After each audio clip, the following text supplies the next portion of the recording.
Perkenalkan, nama saya Luis Yuriel. Saya Omar. Ya, Dan saya Amadeus. akan mempresentasikan hasil evaluasi kinerja web server yang telah kami bangun dan uji. Oke, Oke, jadi sekarang kita akan masuk ke topik yang pertama, yaitu alur dari interaksi browser, Apache, PHP, dan MySQL. Oke, yang pertama, eh, sebelum masuk ke data, mari kita lihat dulu alurnya. Dari yang seperti yang sudah saya buat di sini, alurnya adalah dari browser, Apache Web Server, PHP Interpreter, MySQL Database, kembali ke PHP Interpreter, lalu di output ke Apache Web Server, lalu ke browser mahasiswa. Oke, lalu dalam alurnya adalah yang pertama, inisiasi request. Jadi eh, dimulai dari browser, mahasiswa tuh kayak mengirim sebuah request kepada eh, web server untuk melihat nilai mereka. Lalu yang kedua di Apache Web Server, mereka menerima request ini, namun karena datanya dinamis, web servernya tidak dapat mengolah sendiri dan memerlukan bantuan dari PHP. Lalu yang ketiga, PHP kemudian melakukan query ke MySQL database untuk mengambil data nilai spesifik dari mahasiswa tersebut. Lalu setelah datanya dikembalikan oleh MySQL, eh, PHP akan menyusunnya sesuai kayak tampilan yang diminta oleh Apache Web Server supaya bisa ditampilkan ke mahasiswa. Lalu yang terakhir, HTML yang sudah dibuat itu langsung dikirimkan ke browsernya mahasiswa. Oke, sekarang kita akan masuk ke eh, beda performa setiap komponen saat menangani alur kerja. Kita mulai dari analisis CPU yang akan dilakukan oleh Uriel. Oke, jadi saya Luis akan membahas performa CPU berdasarkan pengujian medium load, idle dan heavy load. Jadi yang pertama di sini kita bisa melihat bahwa CPU itu digunakan sebesar 3-5% di keadaan idle. Di memori itu 48,5%. Available memorinya itu ada di 4 GB RAM. Lalu di disk I/O dan network itu 0 kbps karena dia tidak melakukan hal apapun. Terus waktu mengakses WordPress, dia eh, dan atau light load test itu hampir sama. Jadi CPU-nya itu di kisaran sebesar 18-33%. Memory usage-nya di 54,8%. Disk I/O-nya tetap 0 kbps per second dan networknya 7,8 kbps per second. Terus eh,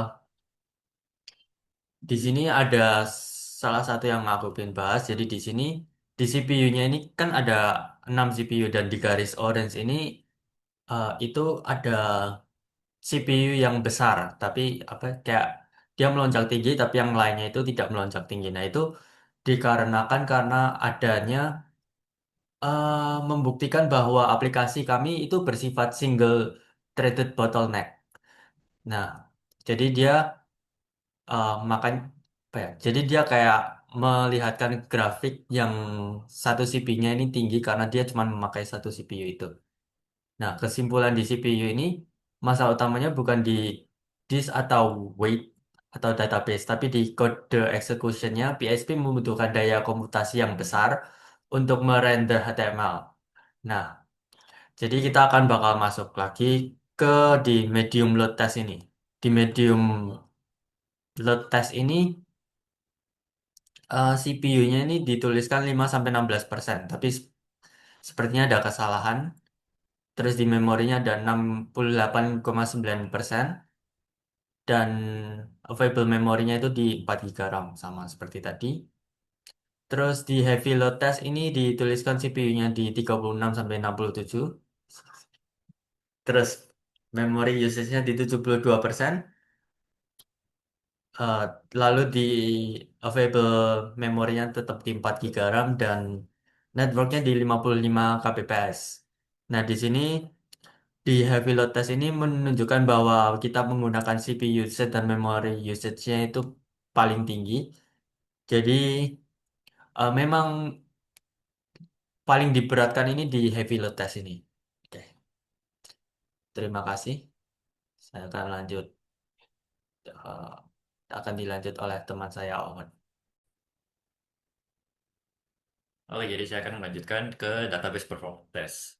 Jadi di sini kita mengetes kalau kita membuka homepage. Nah, di sini ada sekitar sistem akan menjalankan sekitar 27 query dan waktu eksekusi yaitu 0,04 detik. Nah, dari sini kita bisa lihat kalau banyaknya jumlah query itu yang menyebabkan CPU itu bekerja sangat keras. Nah, jadi user CPU tinggi itu bukan karena MySQL-nya yang lambat, tapi karena PHP yang harus memproses puluhan data hasil query ini menjadi HTML. Nah, terus lanjut ke resource specific test. Jadi di sini kita melakukan eh, resource specific test untuk menguji batas kemampuan server. Nah, yang pertama ada CPU. Di sini terlihat bahwa grafiknya yang garis orange ini dia mentok sampai atas. Nah, itu menandakan kalau sedang dilakukan proses kalkulasi yang berat. Terlihat di sini yang paling atas itu CPU Core 2. Dia itu menyentuh angka 100%. Sedangkan core-core lain yang CPU 1, 3, 4, 5, 6 itu tetap di bawah 10%. Nah, itu artinya kalau tas yang sedang dijalankan itu bersifat single thread. Nah, jadi artinya itu menambah jumlah core itu tidak akan mempercepat proses ini. Yang dibutuhkan adalah clock speed per core yang sangat tinggi, yang lebih tinggi. Lalu yang kedua, memori. Nah, saat beban tinggi penggunaan RAM itu di sini mencapai 4,6 giga atau 75,1% eh, dari total kapasitas yang ada.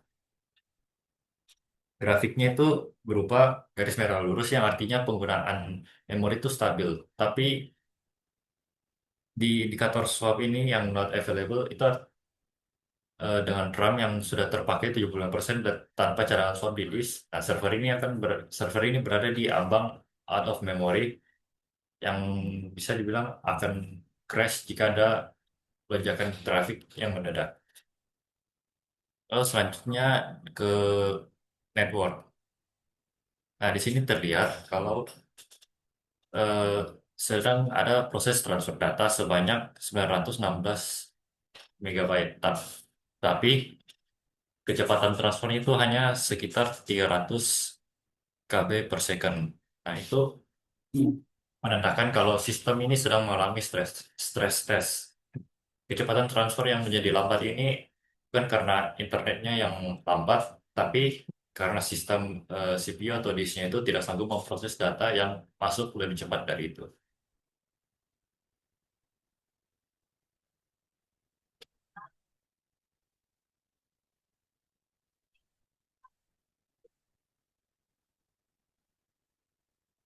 Lalu yang terakhir, disk. Nah, kami melakukan operasi read intensif dengan membaca data sekitar eh, sekitar 8,5 giga. Nah, tapi kecepatan bacanya itu hanya tercatat di 7,2 megabyte per second. Nah, grafik ini menunjukkan kalau ada seperti lonjakan yang tajam gitu. Meskipun disknya bekerja aktif, kecepatannya memang terbatas oleh karakteristik eh, HDD virtual, tapi untungnya itu tidak menyebabkan sistemnya ya nge-crash karena antriannya itu tetap rendah. Saya akan menjelaskan tentang CPU performance analysis. Nah, jadi saya itu eh, kita berdasarkan pengujian medium load selama 25 menit, sorry 30 menit, itu kami menemukan bahwa rata-rata penggunaan CPU berada di angka 28 sampai 42 atau di sini 47%,2. Nah, ini termasuk kategori yang moderate karena di sini 30 sampai 70%. Namun kami mencatat adanya lonjakan tajam atau peak hingga 92%. Nah, ini terjadi karena page itu di refresh secara bersamaan. Nah, Lalu kita akan masuk ke primary bottleneck identified. Nah, ini kami juga melakukan uji spesifik untuk menemukan temuan yang menarik terlihat di grafik, salah satu grafik itu. Saat menjalankan proses kalkulasi berat atau di core 2 itu mengalami saturasi penuh di 100%. Sementara core lainnya itu seperti di core 1, 6, dan lainnya itu diam di bawah angka 10%. Nah, ini membuktikan bahwa aplikasi ini aplik- aplikasi kami itu bersifat single threaded bottleneck. Nah, kesimpulannya di CPU itu masalah utama bukan di disk atau database, tapi di code execution. PHP membutuhkan daya komputasi besar untuk merender HTML. Dan dari rekomendasinya sendiri itu kami menyarankan untuk mengganti PHP Open Code Caching agar CPU tidak perlu melakukan kompilasi ulang kode PHP pada setiap request. Terus ada implement server-side caching, terus ada monitor peaks dan lain-lain. Conclusionnya itu CPU itu performance-nya masih bisa diterima dan tidak perlu diganti. Tapi CPU-nya itu mengalami uh, ke maksimum pada apa ya? Kayak dia mengalami uh, puncaknya pada kayak average usage di 92%, tapi itu kan hanya karena untuk merefresh beberapa page. Jadi sebenarnya tidak perlu diganti, tapi disarankan sebentar lagi untuk diganti. Oke.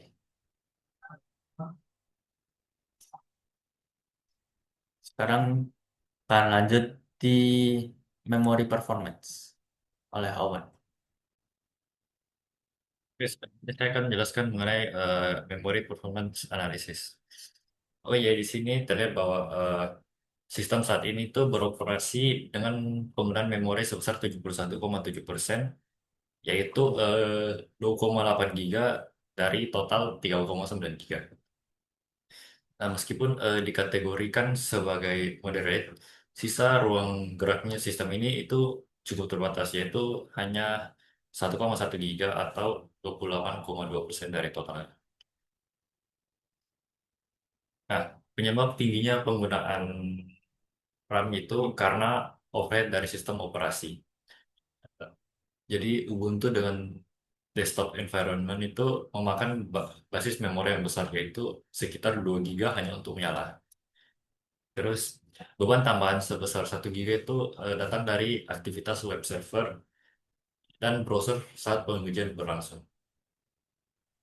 Nah, di sini sistem ini belum menggunakan eh, swap, yang dimana artinya itu RAM fisiknya itu masih sanggup menangani proses tanpa harus meminjam kapasitas hard disk yang lambat.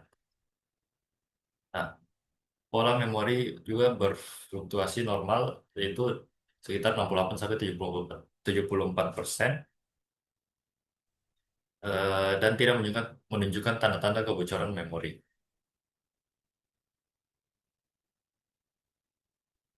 Nah, jadi kesimpulannya itu server berjalan efisien untuk beban saat ini, tapi tetap berisiko tinggi. Dengan sisa memori di bawah 30%, jika trafik pengguna naik 2 kali lipat, kemungkinan besar akan kehabisan RAM dan performa akan secara drastis menurun. Lalu selanjutnya di disk. Eh, jadi meskipun apa menggunakan penyimpanan tipe HDD atau yang lambat, subsistem disk yang dinyatakan apa subsistem disk itu dinyatakan sehat dengan status bottleneck atau bottleneck low priority. Nah, kecepatan tulis atau yang ini write speednya itu tercatat sekitar rata-rata 28 sampai 42 megabyte per second. Angka ini itu bisa dibilang normal untuk HDD virtual, namun sangat lambat jika dibandingkan dengan SSD modern saat ini, yang bisa mencapai kira-kira 1000 megabyte per second.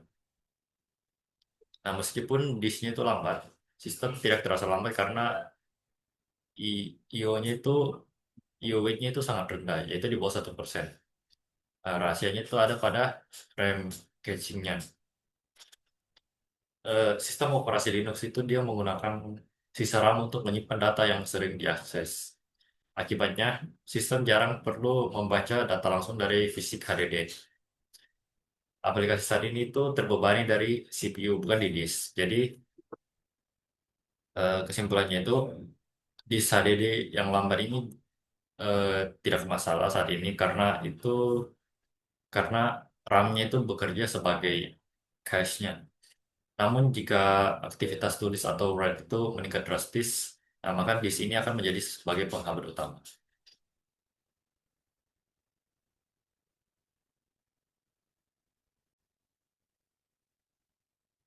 Jadi sekarang saya akan melanjutkan ke network performance analysis.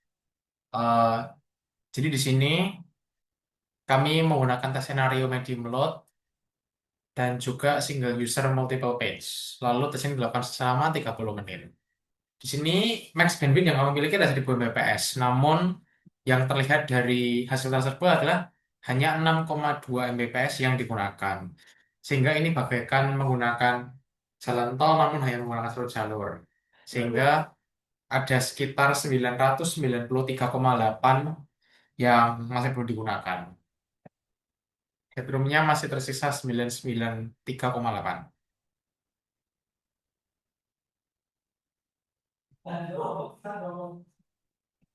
Oke, lalu di network analysis, kita dapat lihat bahwa utilization-nya bagus, yaitu 60%, kurang dari 60%. Lalu latency-nya dari bagus di bawah 50 ms dan juga packet loss juga bagus karena di bawah 1%.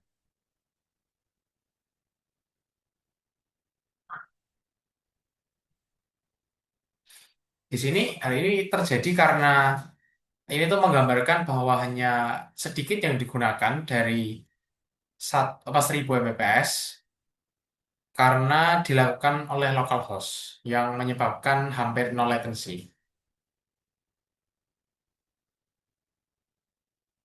Lalu untuk primary network issue identification tidak ada isu juga karena seperti yang sudah saya bilang tadi tidak ada latency dan tidak ada packet loss.